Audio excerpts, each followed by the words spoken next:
Wikili Live. Bien, nous avons d'abord voulu donner la chance à tout le monde de pouvoir dresser l'état des lieux et le diagnostic de la situation économique et financière du pays.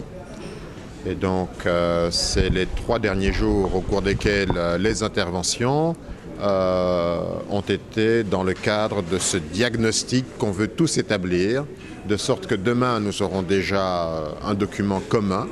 Et sur cette base, nous allons maintenant travailler dans les grandes thématiques, que ce soit les instruments économiques, que ce soit les secteurs productifs ou les finances publiques. Nous devrons maintenant adopter des résolutions, donc des pistes réalistes de solutions qui permettront alors effectivement de donner à ces concertations leur véritable aspect, d'être le lieu d'un forum qui trouve des pistes de solutions pour les problèmes du pays.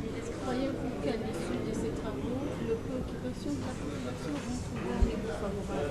Mais écoutez, à ce stade, il y a déjà des interventions très ciblées. Par exemple, quand on parle de la croissance économique, on parle également du pouvoir d'achat, on parle des prix, on parle de l'emploi, on parle de la protection sociale, on parle du rajeunissement des cadres dans le secteur public, de la mise à la retraite. Donc beaucoup de questions vont toucher la vie au quotidien. Ce n'est pas simplement parler pour parler économie et parler en théorie. Nous voulons maintenant que nous appliquions ce que nous pouvons faire pour améliorer les conditions de vie des populations.